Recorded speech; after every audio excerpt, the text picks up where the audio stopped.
سلام به همه، روزتون بخیر. امروز میخوام براتون از مازراتی لوانته بگم. اولین SUV مازراتی که تو ایران به صورت پلاک ملی نداریمش، ولی تو جزیره کیش، یعنی الان جایی که من هستم، داریم. پلاک دیپلماتشو داریم تو تهران، ماشینی که همیشه جلب توجه میکنه.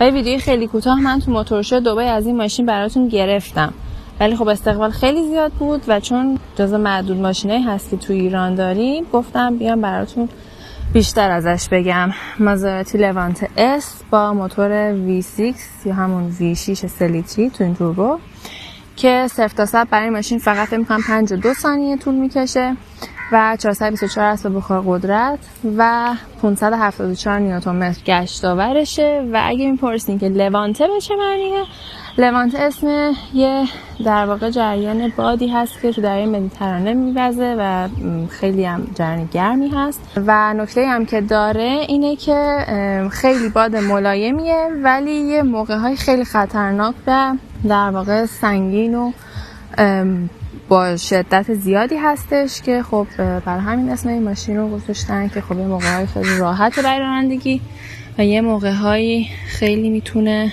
خشن و پرقدرت باشه. و میبینین که این نیزه ایتالیایی هم که حالا از اینجا که لوگوی اصلی ماشین هست میبینین، توی ماشین هم میبینین که هر چند سانتی بار مازراتی برای یادآوری به مشتریش براتون میدونن این نیزه ها گذاشته. میبینین دوباره اینجا نیزه دیگه هست. این درش هم باز کنیم بشینیم توش. من بهش توش هم بهتون نشون بدم. ببینید که فریم نداره این شیشه ها و طراحی داخلیش بسیار بسیار شبیه به کواتروپورته و گیبلی هست که خب اون دوتا رو من قبلا براتون فیلمشو گرفتم و نشون تو دادم. سیستم صوتی هارمن کاردن. گفتم این نیزه رو جای جای این ماشین شما میبینین، پشت آمپرها میبینین، روی فرمون میبینین و حالا این اسکرین وسط هم براتون روشن کنم میبینین. البته که روی این ساعت هم شما میتونین اینو ببینید. حالا جای زیادی این نیزه رو به کار برده، شما در ادامه بیشتر میتونین که توجه کنید بهش. یکی از حالا چیزایی که راجع به لوانته میگن اینه که خب یه SUV خیلی جاداره، خیلی مناسبه، پرقدرت، صدایی که تولید میکنه فوق‌العاده است و واقعا ماشینیه که حرف برای گفتن داره. اما یکی از ایراداتش اینه که مثلا خیلی هم به نسبت قیمتش و حالا جایگاهی که برند مازراتی بین بقیه برندها داره، متریالی که به کار رفته خیلی همچین با کیفیت و متریال خیلی گرونی که به ماشین بخوره، به شأن مازراتی بخوره نیست. مثلا این که می‌بینید اینا پلاستیکه ولی طرفدار مازراتی انقدر که مسائل دیگه رو میبینن و بهش توجه میکنن که واقعا اینا براشون میدونم اهمیتی نداره. اینجا دنده ماشین هست و حالا اینی که برای در واقع تنظیمات این سکرین هستش و ESP ماشین، حالت منوال، حالت آیس. این هم برای حالت سپورت ماشین هست، حالت آفرود که در واقع میشه گفت حالت رانندگی اینجا میشه تنظیم کرد. مثلا BMW که همیشه این حالت‌های رانندگی میذاره، بعد این بالای بالا ESP میذاره. خب مازراتی هم همین کارو کرده. حالا اینکه کی از کی تقلید کرده رو من نمیدونم واقعا. ترمز برقی ماشین این برای تنظیم ارتفاع ماشین هست. اینم که گفتم برای تنظیم این اسکرینی که این وسط هست، تنظیمات تهویه که میبینید حالا برای جلو 2 منطقه‌ای هست و اینجا یه محفظه‌ای که 2 تا کاپ هولدر داره و اینجا هم باز میشه، شما کسی از وسایلتون رو بذارین. و البته که این داشبورد هم یه جورایی حالت کول باکس داره و شما میتونین که اینجا رو خنک نگه دارین. حالا که چرا باید داشبورد رو خنک نگه دارین و چه وسایلی تو داشبورد میذارین که باید خنک نگه داشته باشه رو به خودتون میسپارم. ولی این دنده‌ای که اینجا هست، میبینید دنده پیچ هر چی که شما بهش میگین، وقتی میچرخونین این حالت کول باکسیش فعال میشه. میبینید که اینجا چند تا محفظه داره و سیستم صوتی هارمن کاردن. این بالا هم تنظیمات حالا پرده های ماشین، پرده عقب و سقف ماشین، سقف پانوراما داره همینجور که میبینید و شما میتونید از اینجا باز و بستش بکنید. و سنسور پارک و چراغ و اینا برای باز کردن صندوق. خیلی به نظرم عجیبه باز کردن صندوق از سقف باشه، من تا ندیده بودم و اینم چراغش. اگه موافقین من استارت رو بزنم. و یه چیز جالب هم اینه که استارت این ماشین مثل پورشه سمت چپش هست، میبینی؟ و اینم که تنظیمات چراغ ها.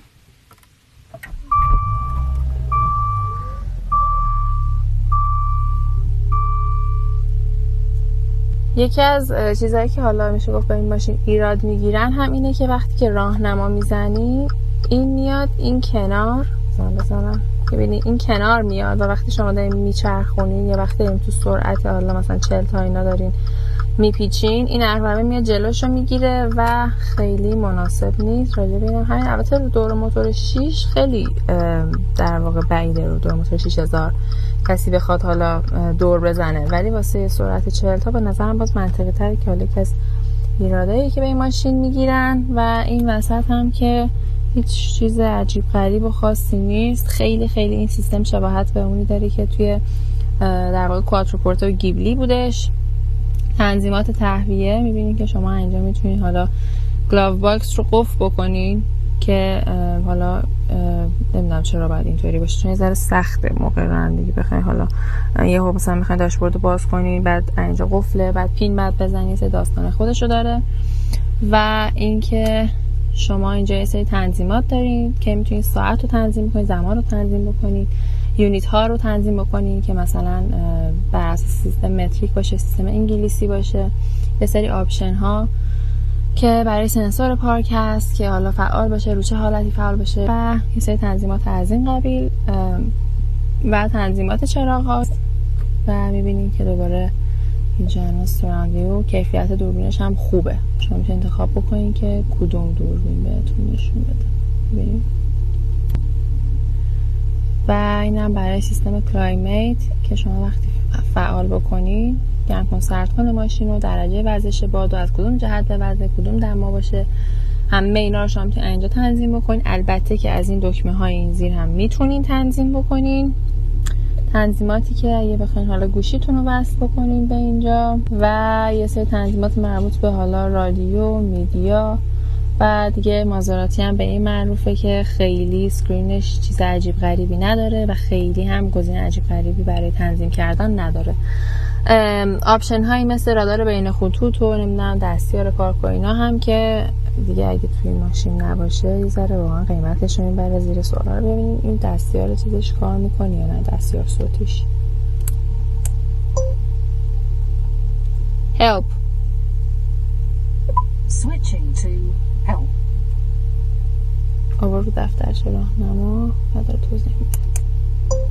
play from radio. Tuning to AM radio. نه خوبه. play from my phone. Tuning to 540 AM. چش خورد.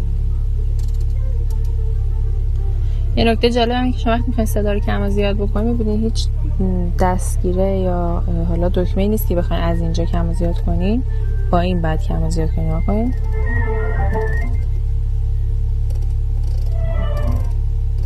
اینم در نوع خودش جالبه به نظرم. بیاین پشتش هم بهتون نشون بدم چون که فضای پشتش هم خیلی جالبه. نوشته مازراتی هم که روی این پلیت اینجا میبینید.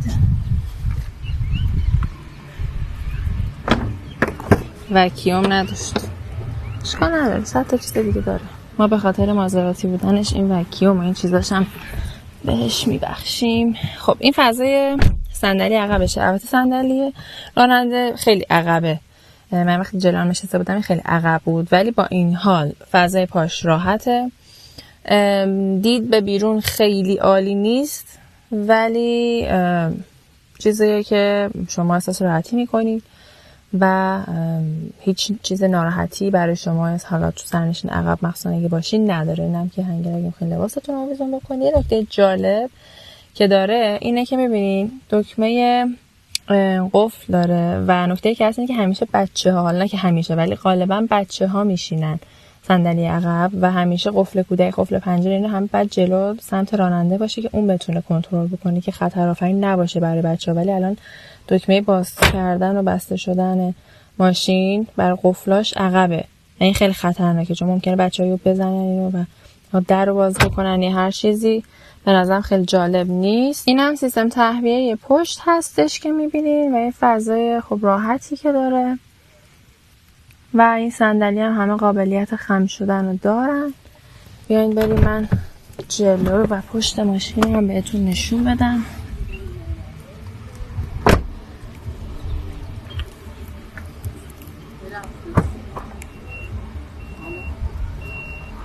نم صندوق ماشین که جای خیلی زیادی داره و این زیر هم باز میتونه باز بشه، شما وسایلتون رو بذاری و این سری از وسایل مربوط به ماشین هم اینجا هستش. و یه چیز جالب این که دکمه بستن صندوق از این بالا رو نداره، به جاش یه فضای خب خیلی بازی داره و دکمه بستن صندوقش مثل بقیه ماشینا روی یه تیکه خود در نیست، اینجاست. این دکمه رو بزنید صندوق بسته میشه، این رو بزنید صندوق بسته میشه و ماشین قفل میشه. و من واقعا که حالا دستتون بنده و حالا نمیتونین خیلی خودتون بعدش ببندید. لوانته بیاین موتور ماشین هم من بهتون نشون بدم. میبینید حتی روی پدال ماشین هم، پدال ترمز هم مازراتی هک شده.